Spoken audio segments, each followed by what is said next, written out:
आपण पाहत आहात मेट्रो सिटी लाईव्ह। मला आशा फक्त तुमच्याकडनं आहे।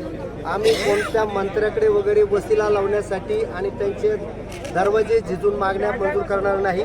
एक तर न्यायालयाने दरवाजे ठोकावून आणि आपल्या पत्रकार बांधवांनी आमच्या मागणीवरती आवाज उठवून आम्हाला हा न्याय मिळू शकेल अशी आमच्या सर्व पोलीस दलाची धारणा आहे। पहिल्यांदा आपल्याला मी सांगू इच्छितो की आमचं पोलीस दल हे निपक्षपाती आहे।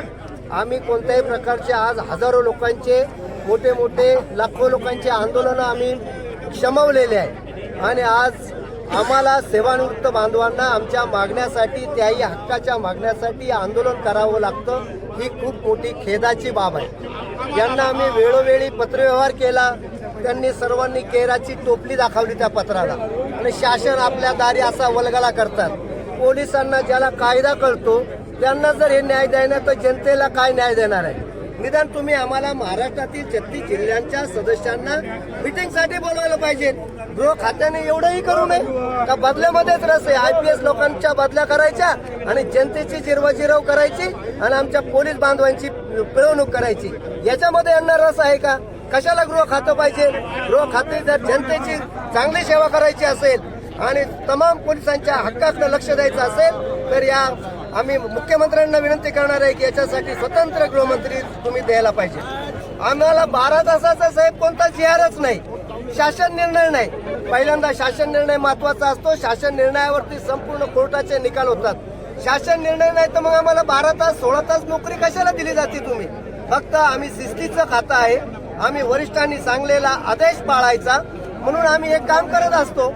आणि यांनी शिस्तीच्या नावाखाली महाराष्ट्रामध्ये फक्त आणि फक्त कॉन्स्टेबल पासून PI लोकांची पिळवणूक केलेली आहे। कोणते ACP तुम्ही आपण फिरता, मिटिंगला जाता, कोणते ACP 14 तास नोकरी करतात?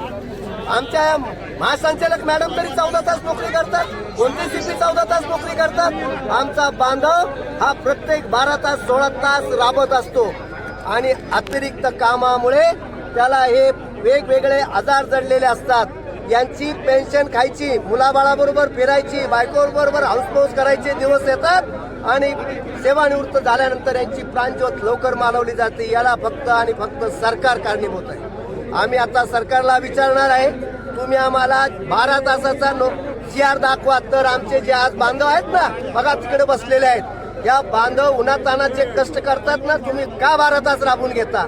आणि आम्ही 12 तास शिस्तीच्या नावाखाली केलेला आहे, आम्हाला आजार जडलेला आहे, आम्हाला 4 तासाचा ओव्हर टाइम द्या तुम्ही, नसेल तर आम्ही माननीय उच्च न्यायालयामध्ये सुप्रीम कोर्टामध्ये याचिका दाखल करणार आणि या बांधवांनी केलेल्या अतिरिक्त कामाचा मोबदला घेणार।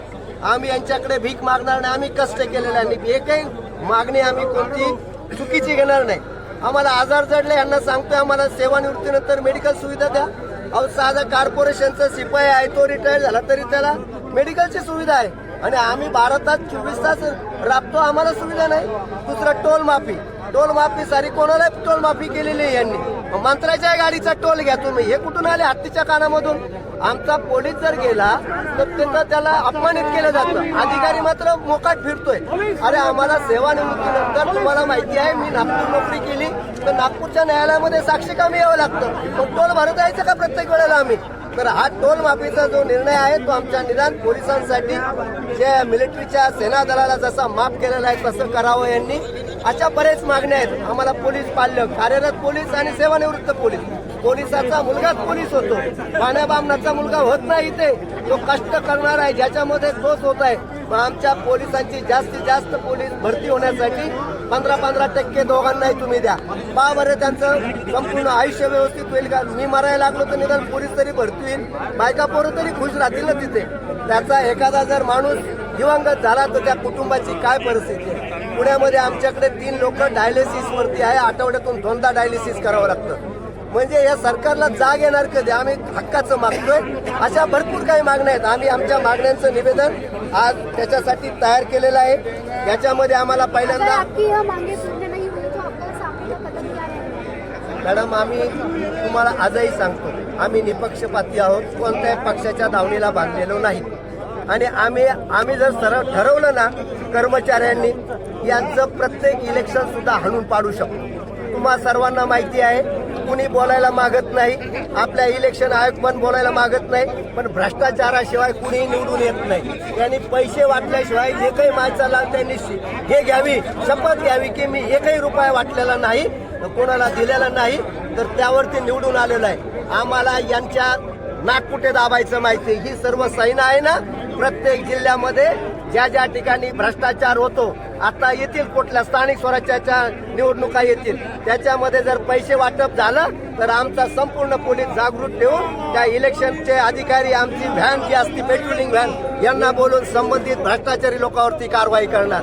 हे जर थांबलं तर सर्वसामान्य माणूस निवडून येणार आहे. म्हणून आम्ही सुरुवात करणार आहे. पुणे शहर, पुणे, मुंबई ज्या ज्या ठिकाणी पोलीस आयुक्त आहे त्या ठिकाणी आम्ही आमदारकी खासदारकी लढू शकत नाही, कारण की आमदारकी खासदारकीला पैसे पण भरपूर लागतात आणि स्ट्रगल